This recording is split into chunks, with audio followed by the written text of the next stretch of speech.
Certain animal species use infrasound, जो हमारे कान नहीं सुन सकते उससे लो लेवल के जो एकॉस्टिक सिग्नल्स होते हैं उनको अपन इंफ्रा बोलते हैं। यानी कि ह्यूमन जो ईयर्स हैं वो हम उनके इस्तेमाल से इन साउंड्स को सुन नहीं सकते हैं, लेकिन बहुत सारे एनिमल्स हैं वो इनका इस्तेमाल करते हैं कि वो इंफ्रा साउंड सिस्टम को एज ए ऑकेस्टिक सिग्नल इस्तेमाल करते हैं।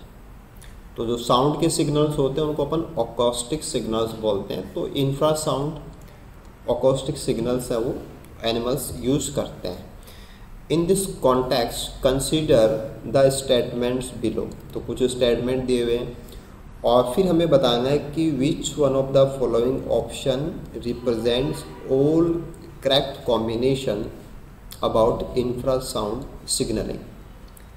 तो इंफ्रा साउंड सिग्नलिंग को लेकर के कौन कौन सी बातें सही हैं, स्टेटमेंट वाइज हमें उनको यस और नो और करेक्ट छांटना है।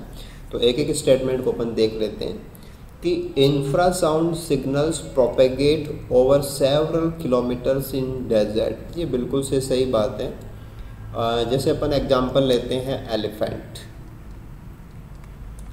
तो एलिफेंट को as a characteristic upon sauna से कोरिलेट करते हैं और स्वाना एक काफ़ी लंबा एरिया है जहाँ पे प्लांट्स कम होते हैं, ग्रासेस ज़्यादा होते हैं। तो डेजर्ट भी आप एक बहुत लंबा खाली एरिया ले सकते हैं जहाँ पे डेंसिटी ऑफ प्लांट कम है। तो एलिफेंट्स वो कई मील से इंफ्रा साउंड जो है उनसे कम्युनिकेट हो जाते हैं, क्योंकि उनके अंदर ये बहुत ही स्ट्रांगली इवॉल्व हो रखा है ऑकेस्टिक सिग्नलिंग सिस्टम। तो डेजर्ट के अंदर, सवानास के अंदर एनिमल्स वो बहुत दूर तक इंफ्रा साउंड सिग्नल्स को इस्तेमाल करते हैं। तो ये सही बात है। ऐसे था कि infrasound signals propagate over several kilometres in open ocean. तो जो हमारे डॉल्फिन्स हैं वो जो ओशन है उसके अंदर काफ़ी किलोमीटर तक इंफ्रा साउंड सिग्नल से वो कम्युनिकेट होती हैं। तो जो फिशेज हैं उनके अंदर ये कॉमनली पाया जाता है।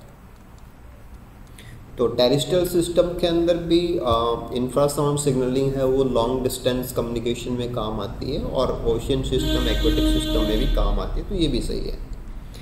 Infrasound is employed only by mammals of for their acoustic signal. तो अब ये कहा गया है कि ये जो सिस्टम है इसको केवल मैमल्स यूज़ करते हैं। देखो ऐसा नहीं है, इसके अलावा जैसे बर्ड्स हैं वो भी इसका इस्तेमाल करते हैं, क्रोकोडाइल्स हैं वो भी इसका इस्तेमाल करते हैं, ठीक है। फिशेज हैं, ये भी हमने कहा कि फिशेज भी इस्तेमाल करते हैं। तो बहुत सारा डाइवर्सिटी है, ओनली मैमल्स तक का मैटर नहीं है। मैमल्स के बियॉन्ड भी हम देखेंगे तो दूसरे ग्रुप ऑफ एनिमल्स जो हैं वो भी ऑकेस्टिक सिग्नल्स को कम्युनिकेशन के लिए इस्तेमाल करते हैं। तो सी नहीं हो सकता। देन डी की बात करते हैं। Infrasound signal transmission is prone to scattering and attenuation.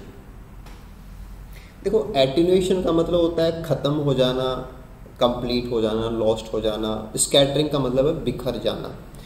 तो देखिए यहाँ पे जो स्टेटमेंट है, अगर हम उस स्टेटमेंट को समझें तो ऑकेस्टिक सिग्नल, जैसे अभी हमने डेजर्ट को समझा, ओशन को समझा, तो ऑकेस्टिक सिग्नल्स तो फॉरेस्ट में भी काम करते हैं। जैसे कोई बर्ड है वो डेंस फॉरेस्ट के अंदर है तो वो डेंस फॉरेस्ट के अंदर भी ऑकेस्टिक सिग्नल इस्तेमाल करता है। अब आप एज्यूम कीजिए कि कोई बहुत घना जंगल है और उसमें अगर कोई बर्ड स्पीसीज ऑकेस्टिक सिग्नलिंग इस्तेमाल कर रहा है तो सिग्नल प्रोपेगेट हो रहा है और सिग्नल जो रिसीवर है उसको मिल भी रहा है। तो एटेन्यूएशन, स्कैटरिंग, ऐसा हम प्रॉन के साथ, प्रॉन का मतलब आतुर होता है कि भाई ये तो लगभग होने ही वाला है, यानी कि जो जल्दी से एटेन्यूएट हो जाएं या जल्दी से बिखर जाएं। ऑकेस्टिक सिग्नल ऐसे होते हैं क्या? तो ये गलत बात है। ऑकेस्टिक सिग्नल अगर बिखर जाते और ख़त्म हो जाते तो फिर लॉन्ग डिस्टेंस कम्युनिकेशन में काम ही नहीं आ सकते, और डेंस फॉरेस्ट में तो फिर मतलब ही नहीं है, आसपास के पौधों में ही ये सिग्नल्स वो लॉस्ट हो जाते। तो सी एंड डी नहीं हो सकते। तो all correct statement will be A and B. Acoustic signalling से लास्ट पेपर्स में काफ़ी क्वेश्चंस आ रहे हैं, तो आप नेक्स्ट एग्ज़ाम के लिए इन चीज़ों को थोड़ा ज़्यादा अच्छे से तैयार करें।